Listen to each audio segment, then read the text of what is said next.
2024 लोकसभा चुनाव के exit poll आने के बाद और परिणाम के आने से पहले बिहार के मुखिया नीतीश कुमार जो हैं वह दिल्ली दौरे पर चले गए हैं। देखिए, अब इनके दिल्ली दौरे पर कई कयास लगाए जा रहे हैं कि आखिर नीतीश कुमार चुनाव परिणाम से पहले ही दिल्ली दौरे पर क्यों गए हैं।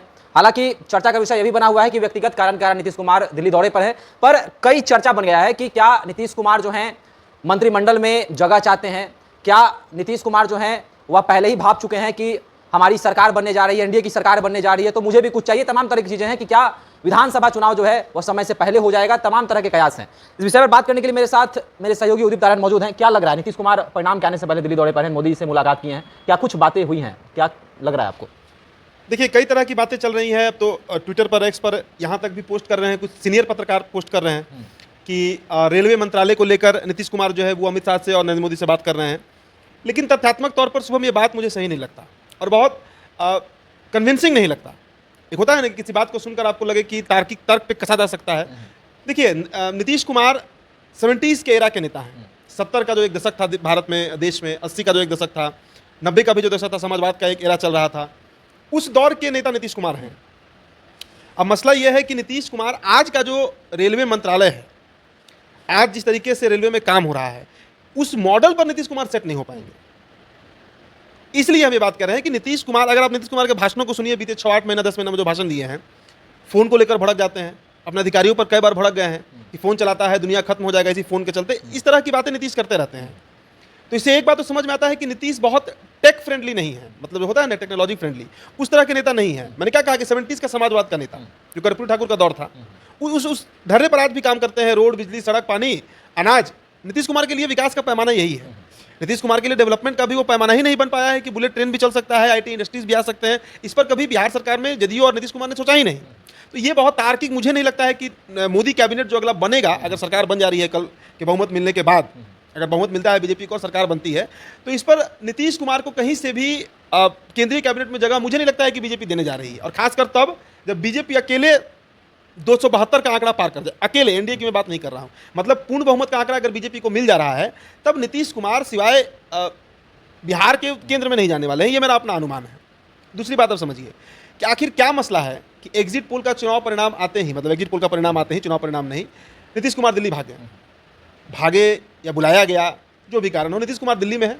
आज देश के प्रधानमंत्री और देश के गृह मंत्री अमित शाह दोनों से उनकी मुलाकात हुई है। देखिए, आपको याद होगा कि जब 28 जनवरी को बिहार में तख्ता पलट हुआ था, जब नीतीश कुमार महागठबंधन से एनडीए गठबंधन की तरफ आए थे, उस समय क्या बात चल रहा था कि लोकसभा चुनाव के साथ ही विधानसभा चुनाव हो जाएगा, विधानसभा भंग कर दिया जाएगा, और इन्हीं शर्तों पे नीतीश कुमार जो है वो एनडीए के साथ आए हैं।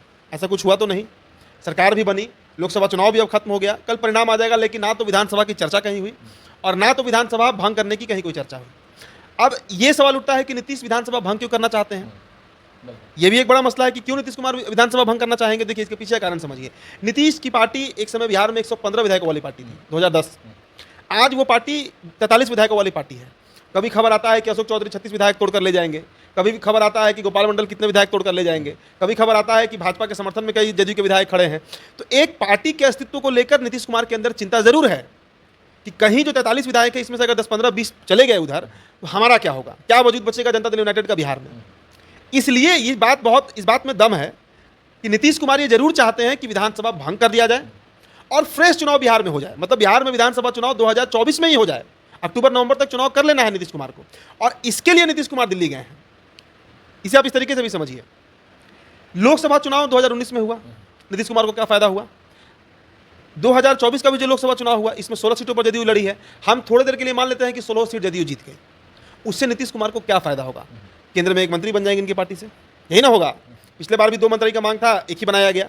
बीजेपी केंद्र में नीतीश की नहीं सुनती है, लेकिन बिहार में सुनती है।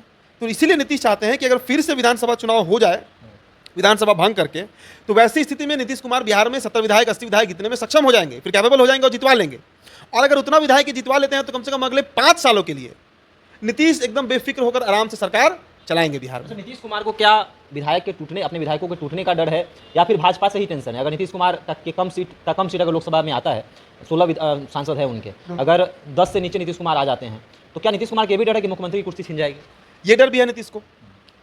अभी काराकाट में नरेंद्र मोदी ने जो बात कहा तेजस्वी यादव और लालू प्रसाद यादव को लेकर कि जेल भेज दिया जाएगा, अगर ये हो जाता है, मान लीजिए सरकार अगर बन जा रही है बीजेपी की पूर्ण बहुमत से, मोदी तीसरी बार शपथ ले रहे हैं प्रधानमंत्री का, उसके बाद अगर ये हो भी जा रहा है, चूंकि देखिए दिल्ली के सीएम चले गए जेल, झारखंड के सीएम हेमंत सोरेन जो है वो जेल चले गए, तो बिहार में तो तेजस्वी अभी नेता प्रतिपक्ष हैं, नेता विपक्ष के हैं।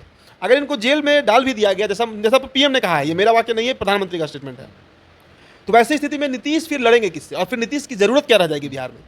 तब ऑलरेडी वैसे ही कमजोर हो जाएगी और बीजेपी उसका वैसे भी डोमिनेंट हो जाएगा। ये खतरा भी है नीतीश कुमार को।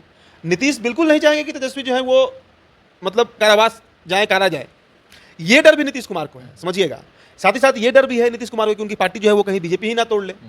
अभी चुनाव के बीच में एक बड़ा र्यूमर उठा था, और र्यूमर नहीं था, वो तथ्यात्मक खबर था कि 36 विधायक जदयू के ऐसे हैं जो बीजेपी को समर्थन देकर बीजेपी का सीएम बिहार में बनवा सकते हैं बिना चुनाव का।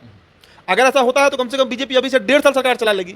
2025 के नवंबर में ना टाइम पे चुनाव होगा, अपने समय पर अगर हो तो ऐसे में 1.5 साल अगर बिहार में बीजेपी रूल कर ली, सरकार अपना चला लेती है, तो फिर हर मशीनरी पर, चाहे एडमिनिस्ट्रेशन हो, ब्यूरोक्रेसी हो, हर जगह पर बीजेपी का एक अपना पकड़ हो जाएगा, बीजेपी का आदमी बैठ जाएगा वहाँ जाकर। वैसी स्थिति में फिर ना नीतीश और ना राजद बिहार में विधानसभा में कुछ बड़ा काम कर पाएंगे, ये जान लीजिए।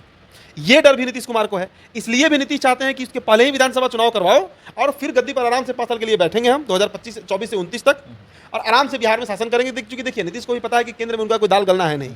अगर बीजेपी अपना बहुमत पा रहा है, 272 प्लस ला रहा है सुबह, तो फिर वैसी स्थिति में नीतीश क्या कर लेंगे केंद्र में? अगर अलग भी हो जाते हैं, मान लीजिए कि अगर वो तोड़कर चले भी गए गठबंधन, क्या हाथ लगना है उनको? सीएम वैसे भी हैं, सीएम वैसे भी रहेंगे, लेकिन वहां पर जाएंगे तो फिर वहां तेजस्वी हावी हो जाएंगे उनके ऊपर। तो चौतरफा घिरे हुए हैं नीतीश कुमार, और इसी कड़ी में जाकर वो दिल्ली में इस तरीके का बात कर रहे हैं। अगर सभी चीजें नीतीश के सकारात्मक रूप में गई, अगर एनडीए अपनी सरकार बना लेती है, नीतीश को 16 सीट में 16 सांसद भी उनके बन जाते हैं, और बिहार विधानसभा का चुनाव समय से पहले हो भी जाता है, तो क्या नीतीश के लिए यह समय जो होगा वो गोल्डन टाइम होगा? क्या नीतीश कुमार फिर से बिहार के सत्ता पर काबिज हो सकते हैं? देखिए, ये नीतीश का सोच है कि अगर विधानसभा भंग हो और चुनाव हो तो हम ही सीएम बनेंगे, लेकिन मेरा जो अपना समझ है वो यही कह रहा है कि अब बीजेपी नीतीश कुमार को माथा पे नहीं ढोने जा रही है किसी भी कीमत पर। ये क्यों बीजेपी उनको कैरी करेगी, ये बताइए? बीजेपी नीतीश को क्यों कैरी करेगी? बीजेपी नीतीश की उपयोगिता जानती है लोकसभा चुनाव में। वो समय निकल गया, 5 साल के बाद ना लोकसभा आएगा, और मुझे नहीं लगता है कि अब अगला बार पीएम मोदी जो है वो प्रधानमंत्री पद के लिए चुनाव के लिए 29 में तैयार भी रहेंगे। तो हर तरीके से ये अब अंतिम ही टर्म चल रहा है नीतीश का, बीजेपी के दृष्टिकोण से बात कर रहे हैं। बीजेपी नहीं चाहेगी कि नीतीश जो है वो अब दोबारा यहाँ पर सीएम बने। बीजेपी उत्तर प्रदेश और बिहार में अपना मुख्यमंत्री चाहती है, यूपी वो प्राप्त कर चुकी है, और बिहार में अब बीजेपी लगी हुई है कि यहाँ कैसे भी किसी भी स्थिति में अपना गवर्नमेंट बने, भले ही जदयू साथ में रहे, सहयोगी रहे, डिप्टी सीएम बने, लेकिन सीएम मुख्यमंत्री पद की दावेदारी की बात करिए तो वो सिर्फ और सिर्फ बीजेपी का अपना प्रत्याशी हो। चलिए, तो नीतीश कुमार के दिल्ली दौरे को कई दृष्टिकोण से देखा जा रहा है। क्या नीतीश कुमार को टेंशन है कि अगर हमारी कम सीटें आती हैं तो हम पर फिर दबाव बढ़ने लगेगा कि आप मुख्यमंत्री की गद्दी को छोड़िए? आखिर सवाल ये भी है कि अगर मुख्यमंत्री का गद्दी नीतीश कुमार छोड़ते हैं तो भाजपा से चेहरा कौन होगा? बिहार भाजपा का वह चेहरा कौन होगा जो मुख्यमंत्री की गद्दी पर आसीन होगा? या फिर तेजस्वी प्रसाद यादव अगर जेल जाते हैं तो क्या नीतीश कुमार के पक्ष में अगर सभी चीजें होती हैं तो क्या बिहार विधानसभा चुनाव जो है समय से पहले हो सकता है? तमाम तरह की चीजें हैं, आपको क्या लगता है? आप भी हमारे साथ साझा कर सकते हैं। धन्यवाद।